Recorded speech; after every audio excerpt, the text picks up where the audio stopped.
Hello, the head coach is back after an extended break, and we're back with a bang as well, a pre-season transfer special with Salford City. We pick up where we left off with relegation to League One from the Championship, having joined in a pretty inevitable position, and we're taking charge of Salford today, and we're going to be going through all the summer transfers by our Director of Football. So don't forget in this save, no saying transfers, contracts or staffing, so plenty of players will have been leaving on our watch. Any big offers, we have no chance to turn them down, not that we had any players worth getting them for. And lots of players of course moving on this window, and a few joining the club as well, though it's not quite been done yet. It's a bit frustrating this summer. A lot of the business in hasn't yet been completed. So it leaves us with a slightly depleted squad for the start of the season against Wimbledon, but we're just happy to be back after a few days off. A massive thank you to you for your support. For those of you that have been watching old videos, I've seen the views have almost been the same on the channel. A massive thanks as well to everyone for your patience. I really do appreciate it, and I thank you in advance for it in the future. Of course, I work in the NHS. There are going to be days I'm not going to be able to put videos out, and it is going to depend on the demand at work and me staying healthy, so those two things in combination don't seem likely throughout the summer, so of course there will be a few slight delays to the schedule, but where possible we'll have daily content from now onwards. This one's recorded already, as was yesterday's with Dorking. I'm doing these a day in advance so I can hopefully get through a few this weekend, and fingers crossed we'll have content for most of the week and we'll be able to get back to normality on the channel. So thank you everyone for your support. If you're glad we're back as I am, please do put a thumbs up on the video. If you're looking forward to the transfer special as well, please do get that thumbs up on there. It does make such a difference and I really do appreciate it. I'd love to come back with a bang in that sense. But a massive thank you. If you haven't already, subscribe for daily FM20 content as much as possible over the next few months anyway. And we'll be continuing these two long-term stories as well as the odd special episode we got planned as well. So let's start with the big news. We've got lots of players going in and out. That's what we're focusing on this year. We've got a tactical change to talk about. We're also going to look at how the league expect us to perform this year, where we are in the list of favourites, and of course we've got to talk about the finances too. They've crept up in the millions, but that's mainly from championship payments, not from player sales, I'm afraid to say. So let's just go across to the transfer screen. You can see there's loads going on at the moment. Our Director of Football's very active. He's still got loads of wages and a bit of transfer budget left, but in terms of outs, he's still trying to get rid of Ahmed Salam. He's one as well as a few loanees. Connor Ogilvy's had offers as well, but he rejected the last one for him. In terms of ins, there's one loan player that's been looked at. He's a superstar if we can get him. I'm desperately waiting for him to join. It's the one position we haven't got strength in the team actually. And then in terms of our transfer history, let's go and look at the released players and start to get the ball rolling with this big transfer special. This time it's the shortest list. It's the released players from Salford City in the summer. Two that were probably expected. Both were out on loan the second half of last year. Tom Flanagan, an experienced centre half, at 33 was never really going to get a game for us again. He's moved over to Cliftonville in the Northern Irish League. And then the second one will of course Manasseh Nampala. Had one good appearance for us in a cup game, but otherwise not really setting the world alight, not good enough for our level, and he's moved on to Wrexham lower down the league. I think they're in League 2. Let's just go and have a look at that, see if we're right. They are in League 2. Apologies if I hit the mouse mat there, but he did move on and he has gone down the leagues. It just shows he probably wasn't good enough for us. So they're the two that have been released this summer, freeing up a little bit of the wage bill, and there's plenty more players that have left the club as sales, and a couple going out on loan too. So let's move on to them. We'll look at the outs first. 7 in total leaving the club, all of them bar 1 on permanent deals and for fees as well, including a couple I would have liked in the first team squad. So Wes Burns, the first one, he doesn't fall into that category. We were very much looking to sell him, the 30-year-old. He's gone on to Preston, who obviously came down with us in bottom place. He'll be playing for a big League 1 club next season too, and again there he's just going to be a fringe backup player, so I'm not quite sure why they've signed him really, as I've just noticed all of these little tabs have changed again. So let's get back to here. We'll do that in a minute, but for now Wes Burns the first to move on. Decent deal for us in honesty, 135,000 up front, a bit more in the future potentially, and that's not bad for a player that barely played last year. Richie Towers next to Scunthorpe, of course helping out one of our former clubs in this series. Scunthorpe signing him for about 60 odd grand. How much was it completely? £69,000, but he's an old 34-year-old, not quite good enough physically for us. Scunthorpe, whereabouts are they? Have they gone down? No, they stayed up in League 1. I don't know why they've signed him. They could probably do better than that, but either way he's moved on to Scunthorpe United, the club we obviously managed up till about 2 years ago. Then next, the first of 3 players to move on to Northampton Town, and the first team player that left the club. Kyle Edwards has gone to Northampton, 425,000 up front, rising to over $500,000 if all goes that way. A really good player. I don't know why we sold him. I presume Northampton in League One with us now. Otherwise, why on earth would they be signing those players? They're in a championship. They went up in 3rd place via the playoffs last year. No wonder he's moved on. Kyle Edwards moving up to the championship. We can't begrudge him that move, but that does beg the question why they've signed the other 2. The first of them, Michael Hector for 35 grand. A backup centre-half, wasn't good enough for us last year. Not quite sure why he's going to be good enough for them now. But either way, we're happy to get some money in for him. Michael Levy went to Mansfield, 175,000. A massive headache for us in the dressing room, despite having League One talent. So I'm delighted he's left the club, just purely because he was unsettled in the dressing room at times. So I'm glad to see him move on. I think it'll be best for him. And we managed to get a decent sum of money too. And then Harvey White, the last man to Northampton. A 3rd choice goalkeeper. No idea why they've bought him, but he's going to move on to them too. And then last but not least, Carl Frost on loan to Ebbsfleet. He's just moved on now, just going for the year for 650 quid a week, and he just takes a little bit more off our wage bill as well, and allows us to strengthen in key areas. So lots of players moving on, 6 coming in, which we'll talk about in a moment, of course, including a number of replacements for those positions, but there are still a couple of gaping holes in the team, and we'll talk about those once we finish the transfer roundup. So all in all, from those 6 transfers, we bought in 850,000. We've spent nearly all of that, or our director of football has, I should say. A free transfer, a couple of loans, but 3 big transfers. One of them a complete waste of money. A direct replacement for Kyle Edwards. They've spent more money as well, and it's not a good enough replacement. But let's start with the first one, Sid Nelson. He's coming on a free from Aberdeen. That was pre-agreed in January. I think about the time we loaned him Beresford, actually. And not to mention, actually, he's kept a couple of those on too. So Beresford and Lucas Smith he extended the loans of. Neither of them went back to their parent club, so they're both going to be staying this season. So 8 signings in total. They're the first 2. Sid Nelson is 3rd as centre-half. Probably just going to be a squad player for us. A decent player across the board at 29 though. Good personality, decent attributes. I don't like the fact he dives into tackles, but either way, he's training well and he's a good experienced pro, so I've got no complaints whatsoever with that signing. Second along the list is Bailey Clemens, £51,000 rising from Ipswich. A left back who's going to be replacing Ogilvie. 3-star ability, 3-star potential at 24 years of age. Again, just solid players at this level. I don't think they're intent on getting promotion this year. They just want a solid season. We'll talk about the board expectations in a moment, but a decent player across the board, very similar to Tom Field. So those 2 will vie for that left back spot. But next is Kieran Kay on loan from Brentford. He's a young right winger and striker. Not very good technically. He's got no attribute above 10 actually. But otherwise, in terms of physical attributes, he's brilliant. Mentally, he's solid in the key areas. And a good young winger on support. He'll compete for that first team spot. Who else has he got alongside him there? Him, Teller, Labala and Lucas Smith. All competing for that right wing position. So Kieran Kay will certainly get a bit of football. But he won't be our first choice from the start of the year.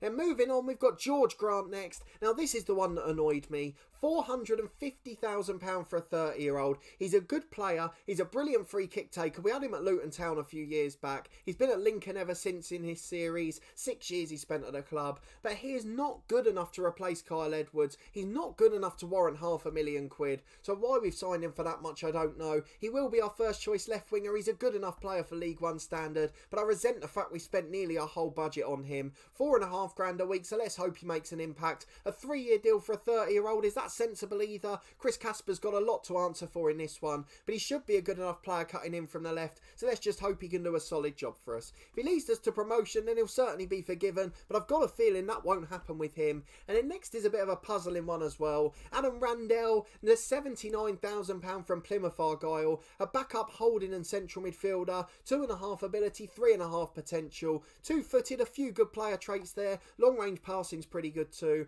natural fitness strong, but otherwise a very average player, played loads of games for Plymouth, but he's not a top League One player. Why are we spending our money on these people? Spent his whole career playing averagely in League Two, and he's just going to be a very last reserve backup for us. But finally, we have got a top class signing, Robbie Porter on loan from Middlesbrough, a right back, 3.5 ability, 4.5 potential, will immediately come in as first choice for us. He replaces last season's options Nicky Devlin and Carl John, one of which I'll assume will move on, but at 21 years of age, a fantastic young fullback, brilliant bravery. I'm a little worried about the aggression, might get a few more yellow cards than expected, and so far he hasn't really trained the best, but either way, a very good young player, already made 12 appearances for Middlesbrough, and they were at League One level last season. He did very well there, so I'm hoping he'll be a superstar at this level. I'm sure he'll become a real fan's favourite, and he'll be a hard-working player too, but of course we've got to watch his training performance. We need him to be improving off the pitch as well. We've obviously got the one we mentioned that could come in still, Archie Dixon, the young central midfielder from Leeds. We're looking for him as a central midfielder or number 10, and just look at him, he's absolutely brilliant. 3.5 ability according to our scouts, 5-star potential as well, and he looks like he's going to be a real superstar for the club. We'd love to get him in to complete the set, a natural replacement for those central players. So they're the ones that have come in so far. As we mentioned, there's a little bit of transfer budget remaining and wage budget ahead of the transfer window closing.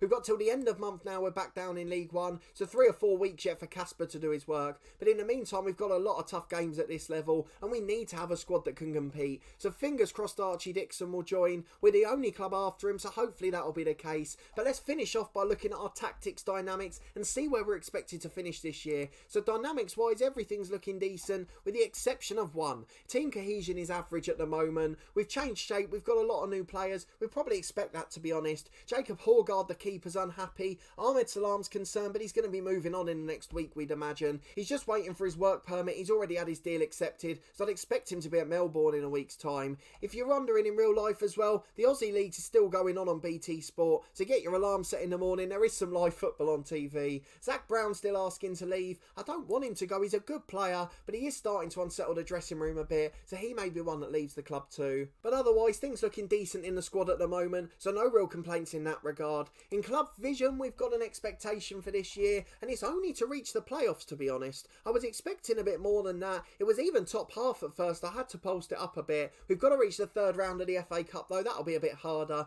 We've got very disappointed, and this is where this sort of save does my head in. We get judged based on signings. So sign players under the age of 23, they're very disappointed we haven't met that. But can they not see that we've got no say in the transfers? The director of football's doing all of that, and it has such an impact on this series. It's got to be read by the board. Can they not see we've not got a say in them? I wish that would be noted in this series. It's the one thing that's always frustrated me. So we've not met the club culture there, and that's just because our director of football's not signing them. We haven't got any say, so if he gets sacked, that'll be his fault. But otherwise, we've just got to reach our expectations, and fingers crossed we'll be forgiven for everything else. So the contract expires at the end of the year. We've got to make sure we don't get ourselves sacked again. If we lose our job twice in a row and don't get Salford up, I'd imagine we'll be starting from League 2 or the National League. Maybe we'll get a Scottish Championship job, but it would be a big step down the ladder. So I've got to hope we can keep this job next season, and fingers crossed we'll be able to get up in the top 6 too, and Chris Casper will go and sign some under 23s to keep the board happy at the very least.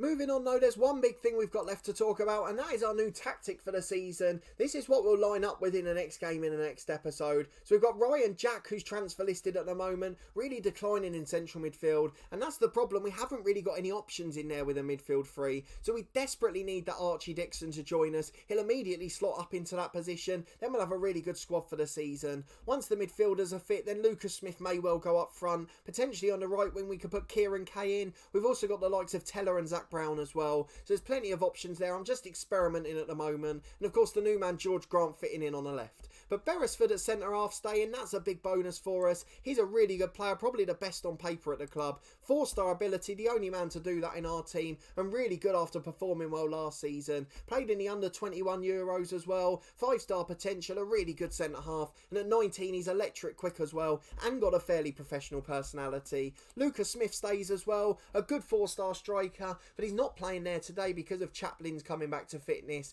but a really good player, so we'll give him a chance too. They're the two I'm looking at to be stars this season, and of course a few of the new signings will slot in as well, but as you can see today, most of them relegated to the bench. So the main noticeable change obviously is that we've gone from 4-4-2 to 4-3-3, a classic 4-3-3 with a defensive midfielder, very similar to what we had at Charlton actually, but we've gone for a slightly different tactical style, trying to keep the ball, control possession, tiki-taka style, positive mentality, lots of good ball play midfielders. Obviously George Grant cutting in from the left wing, he's a good footballer too, and even Chaplin up front is a really good ball player, was in the false 9 position last year. At centre half we've got Beresford and Sykes, both of them okay on the ball, I think about 9 or or 10 for passing if I was right, 10 for passing for Sykes, and then the fullback's very comfortable in possession. So aside from one or two centre-halves, we look a very good football team if I'm being honest. Horgard in goal, he's a decent player as well, prefers that sweeper-keeper role anyway. So I'm thinking with the deep line playmaker, we'll be able to control possession, and hopefully we'll be able to get involved into games and try and dominate them from start to finish. No more hanging on for dear life, trying to get 0-0 draws. We're going to go all out to try and win these games. We will change a couple of the duties as we go along, as a little bit that's got to be tinkered with, but otherwise I'm very happy with how we're laid out. More attacking duties, all 4 players going forward at the front there. The central midfielder, if Dixon comes in, it'll be an advanced playmaker on attack, and the 2 wingers and striker all on attacking duties. We've got our left back going forward further, trying to get in behind overlapping Grant. Our right back sitting a bit deeper at the back there. That'll give us 3 or 4 defensive players when we go forward, but overall it leaves me really excited for the season. So hopefully you'll be looking forward to it too. We'll be back in the next episode for our first game of the League One season. That's at home to AFC Wimbledon. Let's see how they got on. Last season they finished in 17th, so really a game we've got to be winning. Finally, before we finish up, I'll show you what the media expect us to do this year, and it's not actually that grand. If we look at the season preview, they expect us to finish in and around those spots. 8th place they're expecting from us. So at the moment, the playoffs that the board expects, even that's a little ambitious. Preston and Wigan relegated with us last year, they're up among the favourites. Sunderland, Ipswich, Pompey, all big clubs. Rotherham as well, a big team. But MK Dons up there, that's a little bit of a surprise. Hopefully we'll be able to finish above them. But what it does categorically show is that we probably need 1 or 2 more reinforcements from Casper. Otherwise we're going to struggle to meet our expectations this year. But if you did enjoy this episode and that transfer special, please do put a thumbs up on the video. I hope you're glad I'm back. I'm very glad to be back, and I'll try and keep the schedule as consistent as possible from now. But of course, with the ever-changing situation in the NHS, I don't want to make any promises just in case. But fingers crossed we'll be able to get videos out most days and give you regular content to enjoy while there's no real football for us to watch on TV. So I hope you're looking forward to the first game of the season, and do come and join me again for that one. In the meantime, we've got our first transfer special with Dorking Wanderers since we return. We're starting season 9, both in the same league of course now. So Dorking Wanderers in League 1 for the 4th year in succession. Come and see the transfer changes we've made there. It's the first time we've really got a chance to chase promotion. So can we build a squad that's capable of doing it? Hopefully we'll be able to do so, and you can find out tomorrow. So please do come along and join me for that. The end of season review in that one was yesterday as we made our return from the 4 days off. So if you haven't seen that one yet, please do go back and check it out. You can find all the links to the playlists in the eye above. But if you haven't already, subscribe for daily FM20 content from both of my long-term stories. This one's back on Tuesday with our first game of the season. The transfer special tomorrow was Dorking, as we mentioned. I'm also part of a football podcast that does matchday vlogs, interviews, and a few new special series as well. We've got a light-hearted one which you can check out that's quite interactive, but the link to the matchday vlogs playlist is in the eye above. And you can also find all the other series from there as well. So please do come along and check them out. But a massive thank you for following along and supporting us as we move into another series. I'm very glad to be back again, and hopefully you'll come and join me for the first game of the season, and this squad can put together a decent performance.